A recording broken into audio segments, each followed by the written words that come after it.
അൽഹംദുലില്ലാ വസ്സലാത്തു വസ്സലാമു അലാ റസൂലില്ലാ വഅലാ ആലിഹി വസഹ്ബിഹി അജ്മഈൻ അമ്മാ ബഅദ്. ബിസ്മില്ലാഹിർ റഹ്മാനിർ റഹീം. യാ അയ്യുഹല്ലദീന ആമനു തഖുല്ലാഹ ഹഖ തുഖാതിഹി വലാ തമൂതുന്ന ഇല്ലാ വഅൻതും മുസ്ലിമൂൻ. ബഹുമാന്യരായ സത്യവിശ്വാസികളെ, വിശ്വാസിനികളെ, അള്ളാഹുവിൻ്റെ രക്ഷയും സമാധാനവും നമ്മളിൽ സദാ വർഷിക്കുമാറാവട്ടെ.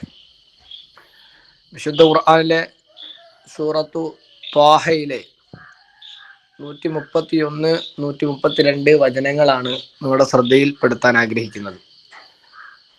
ഖുർആൻ പറയാണ്, വലാ തമുദ്ദന്ന ഐനൈക ഇലാ മാ മത്തഅനാ ബിഹി അസ്വാജൻ മിൻഹും സഹറത്തൽ ഹയാത്തിദ് ദുനിയ ലിനഫ്തിനഹും ഫീഹി വരിസ്ഖുൻ റബ്ബിക ഖൈറുൻ വഅബ്ഖാ വഅമുർ അഹ്ലക ബിസ്സലാത്തി വസ്തബിർ അലൈഹ ലാ നസ്അലുക റിസ്ഖൻ നഹ്നു നർസുഖുക വൽ ആഖിബതു ലിത്തഖ്വ. അല്ലാഹു സുബ്ഹാനഹു വ തആല ഈ ആയത്തുകളിലൂടെ ഒന്നാമത്തെ ആയത്തിൽ ഒരു വിരോധവും രണ്ടാമത്തെ ആയത്തിൽ ഒരു കൽപ്പനയുമാണ് അല്ലാഹു നമ്മളെ ബോധ്യപ്പെടുത്തുന്നത്. വലാ തമുദ്ദന്ന ഐനൈക, നിന്റെ രണ്ട് കണ്ണുകളും നീ പായിപ്പിക്കരുത്, അല്ലെങ്കിൽ നീ പതിപ്പിക്കരുത്. ഇലാ മാ മത്തഅനാ ബിഹി അസ്വാജൻ മിൻഹും, മനുഷ്യരിൽ പല വിഭാഗങ്ങൾക്ക് നാം ഐഹിക ജീവിതാലങ്കാരം, സഹറത്തൽ ഹയാത്തിദ് ദുനിയ, ദുനിയാവിലെ ജീവിത അലങ്കാരം. കേൾക്കുന്നില്ലല്ലോ. കേൾക്കുന്നില്ല? ജീവിത അലങ്കാരമായി അനുഭവിച്ചത്, ആ അനുഭവിച്ച സംഗതികളിലേക്ക് നിങ്ങളുടെ കണ്ണുകൾ പായിപ്പിക്കരുത്. എന്തിനു വേണ്ടിയാണ് അത് അവർക്ക് നൽകിയത്? ലിനഫ്തിനഹും ഫീഹി, അതിലൂടെ നാം അവരെ പരീക്ഷിക്കാൻ ഉദ്ദേശിച്ചുകൊണ്ടാണ്. വരിസ്ഖു റബ്ബിക ഖൈറുൻ വഅബ്ഖാ, റബ്ബിന്റെ റിസ്ഖാണ് ഖൈറായത്, അബ്ഖ എന്നൊന്നും ബാക്കിയാകുന്നത്. എന്നിട്ട് അല്ലാഹു സുബ്ഹാനഹു വ തആല പറയാണ്, വഅമുർ അഹ്ലക, നീ നിന്റെ കുടുംബത്തോട് ബിസ്സലാത്ത്, നമസ്കരിക്കാൻ വേണ്ടി കൽപ്പിക്കണം. വസ്തബിർ അലൈഹ, അതിൽ ആ നമസ്കാരത്തിന്റെ വിഷയത്തിൽ നീ ക്ഷമാപൂർവം ഉറച്ചു നിൽക്കുകയും വേണം. ലാ നസ്അലുക റിസ്ഖൻ, നിന്നോട് നാം ഉപജീവനം ചോദിക്കുന്നില്ല. വനഹ്നു നർസുഖുക, നാം നിനക്ക് ഉപജീവനം നൽകുകയാണ് ചെയ്യുന്നത്. നോക്കൂ, ഇവിടെ മക്കളുടെ ഉപജീവനം എന്ന് കരുതി മക്കൾ കൂടുതൽ ഉണ്ടായാൽ നമ്മുടെ ഉപജീവനം കുറഞ്ഞു പോകും എന്ന് കരുതി ശ്രദ്ധിക്കുന്ന മനുഷ്യരോട് അല്ലാഹു സുബ്ഹാനഹു വ തആല പറയുന്ന ഒരു കാര്യം നാം പ്രത്യേകം ശ്രദ്ധിക്കണം. ശാരീരിക വളർച്ചയ്ക്ക് അവന് വേണ്ടുന്ന കാര്യത്തേക്കാൾ പ്രധാനം ആത്മീയമായ ഭക്ഷണത്തിന്റെ കാര്യമാണ് എന്ന് ഇവിടെ അല്ലാഹു ബോധ്യപ്പെടുത്തുകയാണ്. നീ പേടിക്കുന്ന വിഷയം പട്ടിണിയാണ്. അതുകൊണ്ട് നാം ഏറ്റെടുത്ത ഒന്ന് എന്താണ്? അല്ലാഹു പറയാണ്, നാം ഏറ്റെടുത്ത ഒന്ന്, ആ ഒരു കാര്യത്തിൽ നീ പേടിക്കേണ്ടതില്ല. അല്ലാഹു സുബ്ഹാനഹു വ തആല അതിന്റെ റിസ്ഖ് നൽകും. പലപ്പോഴും നിയന്ത്രണം എന്തുകൊണ്ടാണ്? നമ്മൾ പേടിക്കുകയാണ് പലതിലും.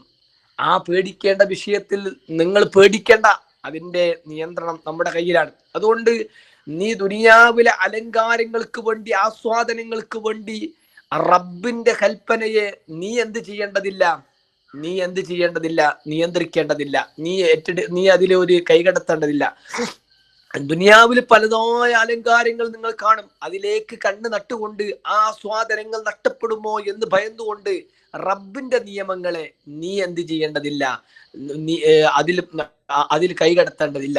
മറിച്ച് നീ ശ്രദ്ധിക്കേണ്ടതാണ് രണ്ടാമത്തെ സംഗതിയായി, കൽപ്പനയായി പറയുന്നത്. ഒന്നാമത്തത് വിരോധമാണ്, വേണ്ട.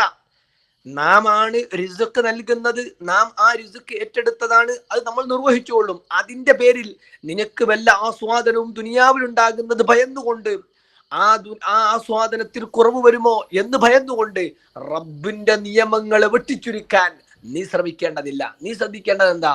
വഹ്മുർ അഹ്ലക ബിസ്സലാത്ത് വസ്തബിർ അലൈഹ, നിന്നോട് കൽപ്പിക്കപ്പെട്ട കാര്യം നീ അത് ചെയ്യുകയാണ്. നമസ്കാരം പോലുള്ള ഇബാദത്ത് പോലെയുള്ള സംഗതികൾ അത് കൃത്യമാക്കാൻ വേണ്ടിയാണ് അല്ലാഹു മനുഷ്യരെ ബോധ്യപ്പെടുത്തുന്നത്. ഇവിടെ ഒരു പൊതുബോധത്തെ അല്ലാഹു സുബ്ഹാനഹു വ തആല യഥാർത്ഥത്തിൽ മനുഷ്യൻ ഉണ്ടാകുന്ന ഒരു പൊതുബോധത്തെ തകർത്ത് കളയുകയാണ്. എന്താണ് ആ പൊതുബോധം? മക്കൾ എനിക്ക് ശേഷം അല്ലെ എനിക്കുണ്ടാകുന്ന അല്ലെങ്കിൽ ഈ ലോകത്തുണ്ടാകുന്ന മക്കൾ കൂടിക്കഴിഞ്ഞാൽ ഇവിടുത്തെ വിഭവശേഷി കുറഞ്ഞു പോകും, ഞങ്ങളുടെ ആസ്വാദനങ്ങൾ തകർന്നു പോകും എന്ന് വിചാരിക്കുന്ന ഒരു സമൂഹം. അതായത് ഒരു പൊതുചിന്തയാണ്. ആ ഒരു പൊതുചിന്ത വരുന്ന മനുഷ്യരോടാണ് അല്ലാഹു സുബ്ഹാനഹു വ തആല മാറ്റി പറയുന്നത്, നിങ്ങൾ പേടിക്കേണ്ട വിഷയം ഏതാ? മക്കൾ നരകത്തിലായി പോകുമോ? മക്കളുടെ ആത്മീയമായ കാര്യങ്ങൾക്ക് അവർക്ക് അതിനുള്ള ഭക്ഷണം, ആ കാര്യത്തിൽ നിങ്ങൾ അതിയായ ഭയപ്പാടുണ്ടാകുകയാണ് വേണ്ടത്. അതുകൊണ്ട് അല്ലാഹു സുബ്ഹാനഹു വ തആല ഈ മനുഷ്യന് കൊടുക്കുന്ന ഒരു ബോധം എന്താ?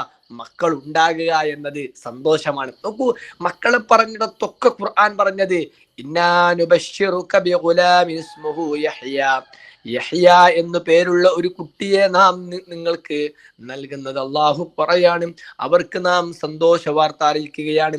ഒരു കുട്ടി ഉണ്ടാകുക എന്നുള്ളത് സന്തോഷ വാർത്തയായിട്ടാണ് ഖുർആൻ പരിചയപ്പെടുന്നത്. മറ്റൊരു സ്ഥലത്ത് കാണാം, അപ്പോൾ അവരെ ഇസ്ഹാക്കിനെ പറ്റിയും ഇസ്ഹാക്കിന് പിറകെ വരുന്ന യാക്കൂബിനെ പറ്റിയും നാം ശുഭവാർത്ത അറിയിക്കുകയാണ്, സന്തോഷ വാർത്ത അറിയിക്കുകയാണ്. ഇബ്രാഹിം നബി ഇസ്മായിൽ നബി അലൈഹി സ്വലാത്തു വസ്സലാമിനെ കൊടുക്കുന്നത് പറഞ്ഞത്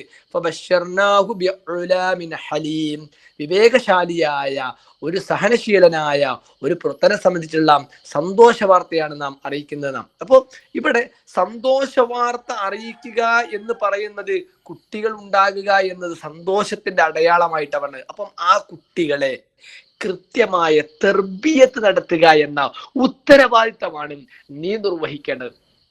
അവിടെയാണ് നീ ഭയപ്പെടേണ്ടത്. ഭൂമിയിലുള്ള വിഭവങ്ങൾ, ആ വിഭവങ്ങളിൽ എനിക്ക് കുറവ് സംഭവിക്കുമോ എന്ന് കരുതിയിട്ട് നമ്മൾ സന്താനങ്ങളെ നിയന്ത്രിക്കുക, അല്ലെങ്കിൽ അല്ലാഹുവിന്റെ നിയമങ്ങളിൽ നമ്മൾ ഇടപെടുക വേണ്ട. നാമാണ് അവർക്കുള്ള ഭക്ഷണം കൊടുക്കാൻ ഏറ്റത്. അത് അള്ളാഹ് ഏറ്റെടുത്തതാണ്. അതിൽ നീ ഭയപ്പെടേണ്ട. നീ ഭയപ്പെടേണ്ടതാ നിനക്ക് സന്തോഷമായി നൽകിയ, നിനക്ക് നിഅ്മത്തായി നൽകിയ നിന്റെ മക്കളെ നിന്നെ ഏൽപ്പിച്ച അമാനത്തിൽ, അതിന്റെ ഉത്തരവാദിത്തത്തിൽ നിനക്ക് എന്തെങ്കിലും സംഭവിക്കുന്നുണ്ടോ എന്ന കാര്യത്തിലാണ് നീ ശ്രദ്ധിക്കേണ്ടത്. അപ്പം തർബിയത്തിന്റെ വിഷയത്തിലാണ് പ്രിയപ്പെട്ട സഹോദരങ്ങളെ നമ്മൾ ഗൗരവത്തിൽ ആലോചിക്കേണ്ടത്. ഇന്ന് അത് നഷ്ടപ്പെടുന്ന ആ തർബിയത്തിന്റെ ശിക്ഷണം, മാതാപിതാക്കൾ അവർ മക്കൾക്ക് നൽകേണ്ട ശിക്ഷണത്തിന്റെ ഗൗരവകരമായ കാര്യത്തിൽ നിന്ന് അല്പം പിറകോട്ട് പോയത് സമൂഹത്തിൽ ഉണ്ടാകുന്ന വിനകളെ സംബന്ധിച്ച് നമ്മൾ എമ്പാടും കേട്ടുകൊണ്ടിരിക്കുകയാണ്. പ്രിയപ്പെട്ടവരെ, നമ്മളാണ് അവരെ രക്ഷപ്പെടുത്തേണ്ടത്. മാതാപിതാക്കൾ എന്ന നിലയ്ക്ക് നമ്മുടെ ഉത്തരവാദിത്തമാണ്. ഓരോരുത്തരും റെസ്പോൺസിബിലിറ്റി ഉള്ള ആളുകളാണ്. ആ റെസ്പോൺസിബിലിറ്റി അവരുടെ കീഴിൽ ആരൊക്കെയുണ്ടോ അവരെ സംബന്ധിച്ചുള്ള ചോദ്യം അവരോടുണ്ടാകും. അപ്പൊ നോക്കൂ, അത്ര ഗൗരവത്തിൽ ശ്രദ്ധിക്കേണ്ട ഒരു വിഷയത്തെ നാം ശ്രദ്ധിക്കാതെ അള്ളാഹു ഏറ്റെടുത്ത ഒന്നിന് ഭയപ്പെട്ടുകൊണ്ട് നാം ബേജാറാകുന്നത് അത് വല്ലാത്ത ഒരു അപകടമാണ്. അതുകൊണ്ട് പ്രിയപ്പെട്ട സഹോദരങ്ങളെ, ഇസ്ലാം എത്ര സുന്ദരമായിട്ടാണ് ലോകത്തോട് പറയുന്നത്, മനുഷ്യരെ നിങ്ങളുടെ ഉത്തരവാദിത്തങ്ങളെ നിങ്ങൾ നിർവഹിക്കുക. അതിൽ പ്രധാനപ്പെട്ട ഒന്ന്, യാ അയ്യുഹല്ലദീന ആമനൂ ഖൂ അൻഫുസകും അഹ്ലീകും നാറ. നിങ്ങൾ പ്രധാനമായി ഭയപ്പെടേണ്ടത് നിങ്ങൾ നരകത്തിൽ നാളത്തെ ജീവിതത്തിൽ നഷ്ടം സംഭവിക്കുന്നതിനെ സംബന്ധിച്ചാണ്. പ്രിയപ്പെട്ട സഹോദരങ്ങളെ, മാതാപിതാക്കളെ, നമ്മളും ഭയപ്പെടേണ്ടത് ആ വിഷയത്തിലാണ്. ആ വിഷയത്തിൽ എൻ്റെ വീട്ടിലെ മക്കൾ, അല്ലെ എന്നെ ചുറ്റിപ്പറ്റി നിൽക്കുന്ന മക്കൾ, അള്ളാഹു എന്നെ ഏൽപ്പിച്ചിട്ടുള്ള എൻ്റെ മക്കൾ എവിടെ നിൽക്കുന്നു എന്ന് ഓരോ രക്ഷിതാക്കളും ഒന്ന് ചിന്തിക്കേണ്ടതുണ്ട്. സുബഹി നമസ്കാരത്തിന് പറഞ്ഞയക്കാൻ നമുക്ക് കഴിയുന്നുണ്ടോ? ദീനിയായ കാര്യങ്ങൾക്ക് വേണ്ടി തന്റെ മക്കളെ ഇറക്കാൻ, ദഅവത്തിന്റെ രംഗത്തേക്ക് ഇറക്കാൻ നമുക്ക് കഴിയുന്നുണ്ടോ എന്ന ചിന്ത നമ്മൾ ഓരോരുത്തരും നമ്മളിലേക്ക് തിരിച്ചുകൊണ്ട് നാം ഒന്ന് പരിശോധിക്കേണ്ടതുണ്ട്. അതാണ് ചോദ്യം ചെയ്യപ്പെടുക, അതാണ് ചോദിക്കുക. ആ വിഷയത്തിലാണ് നമ്മൾ ഭയപ്പെടേണ്ടത്. ഞാൻ എൻ്റെ മകനെ ഈ ദീനുൽ ഇസ്ലാമിന്റെ പ്രബോധന പ്രവർത്തനത്തിന് വേണ്ടി അവനെ ഒന്ന് മഴ കൊള്ളാൻ, വെയിൽ കൊള്ളാൻ, മഞ്ഞു കൊള്ളാൻ ഞാൻ പറഞ്ഞയച്ചിട്ടുണ്ടോ? അതിനുള്ള വഴി ഞാൻ അവന് വെട്ടിത്തെളിച്ചു കൊടുത്തിട്ടുണ്ടോ? അവനെ കൈപിടിച്ചുകൊണ്ട് ആ മാർഗത്തിലേക്ക് കൊണ്ടുപോയിട്ടുണ്ടോ? അവനോട് ഇങ്ങനെ ഒരു ദഅവത്തിന്റെ രംഗമുണ്ട് എന്ന് പറയാൻ മാതാവായ എനിക്ക് കഴിഞ്ഞിട്ടുണ്ടോ എന്ന് ഓരോരുത്തരും, മാതാവും പിതാവും ഓരോരുത്തരും ആലോചിക്കേണ്ട സന്ദർഭങ്ങളിലൂടെയാണ് നമ്മൾ കടന്നു പോകുന്നത്. അല്ലാഹു സുബ്ഹാനഹു വ തആല അങ്ങനെ ചിന്തിക്കുകയും ആ നാളത്തെ ജീവിതത്തിൽ നിന്ന് രക്ഷപ്പെടാൻ ആവശ്യമായ പ്രവർത്തനങ്ങൾ ഒരുക്കുന്ന കുടുംബങ്ങൾ, അങ്ങനെയുള്ള ആളുകളിൽ അള്ളാഹു നമ്മെ എല്ലാം ഉൾപ്പെടുത്തി അനുഗ്രഹിക്കുമാറാവട്ടെ. വന്നുപോയ എല്ലാ ചെറുതും വലുതുമായ തെറ്റുകുറ്റങ്ങൾ അള്ളാഹു വിട്ടുപുറത്ത് മാപ്പാക്കി അനുഗ്രഹിക്കുമാറാവട്ടെ. നമ്മുടെ മക്കളിലൂടെ കൺകുളിർമ ലഭിക്കുക എന്നതാണ് നമ്മളൊക്കെ ആഗ്രഹിക്കുന്നത്. ആ കൺകുളിർമ ലഭിക്കുന്നത് അള്ളാഹുവിന്റെ കൽപ്പനകളെ ജീവിതത്തോട് ചേർത്ത് വെക്കുമ്പോഴാണ്. അങ്ങനെ അള്ളാഹുവിന്റെ കൽപ്പനകളെ ചേർത്ത് വെച്ചുകൊണ്ട് നല്ല രൂപത്തിൽ കുടുംബങ്ങളിലേക്ക് വരുമ്പോൾ സമാധാനവും സ്വസ്ഥതയും ലഭിക്കുന്ന ആളുകളിൽ അള്ളാഹു നമ്മയെല്ലാം ഉൾപ്പെടുത്തി അനുഗ്രഹിക്കുമാറാവട്ടെ. നമ്മൾ ഇന്ന് വന്നുപോയ എല്ലാ ചെറുതും വലുതുമായ തെറ്റുകുറ്റങ്ങൾ അള്ളാഹു വിട്ടുപുറത്ത് മാപ്പാക്കി അനുഗ്രഹിക്കുമാറാവട്ടെ. ലോകത്തിന്റെ വിവിധങ്ങളായ ഭാഗത്ത് മുസ്ലിമായി എന്നതിന്റെ പേരിൽ പ്രയാസപ്പെടുന്ന കഷ്ടപ്പെടുന്ന ആളുകൾക്ക് അള്ളാഹു എല്ലാ നിലക്കുമുള്ള ഹൈറും ബർക്കത്തും നൽകി അനുഗ്രഹിക്കുമാറാവട്ടെ. അള്ളാഹു ഇസ്സത്ത് നൽകി അനുഗ്രഹിക്കുമാറാവട്ടെ. അള്ളാഹു ഞങ്ങളുടെ മാതാപിതാക്കൾക്ക് ദീർഘായുസ്സും ആഫിയത്തും നൽകണേ റഹ്മാനെ. അള്ളാഹു മരിച്ചുപോയ ഞങ്ങളുടെ മാതാപിതാക്കൾക്ക് അവരുടെ ബർസഖിയായ ലോകത്ത് ഏറ്റവും നല്ല അനുഭവങ്ങൾ നൽകി നീ അനുഗ്രഹിക്കണേ റഹ്മാനെ. അവർക്ക് മഗ്ഫിറത്തും മർഹമത്തും നൽകി നീ അനുഗ്രഹിക്കണേ റഹ്മാനെ. ഞങ്ങളുടെ ഒക്കെ ജോലികളിൽ, ബിസിനസ്സിൽ, കച്ചവടത്തിൽ, ഏർപ്പാടുകളിൽ ബർക്കത്തിനെ റഹ്മത്തിനെ പ്രദാനം ചെയ്യണേ റഹ്മാനെ. റബ്ബനാ ആതിനാ ഫിദ്ദുനിയ ഹസന വഫിൽ ആഖിറതി ഹസനതൻ വഖിനാ അദാബന്നാർ. റബ്ബനാ ഹബ് ലനാ മിൻ അസ്വാജിനാ വദുരിയാതിനാ ഖുർറത അയ്നിൻ വജഅൽനാ ലിൽമുത്തഖീന ഇമാമാ. റബ്ബനാ തഖബ്ബൽ മിന്നാ റബ്ബനാ തഖബ്ബൽ മിന്നാ റബ്ബനാ തഖബ്ബൽ മിന്നാ ഇന്നക അൻതസ് സമീഉൽ العليم وتب علينا إنك أنت التواب الرحيم. آمين آمين برحمتك يا أرحم الراحمين. السلام عليكم ورحمة الله وبركاته.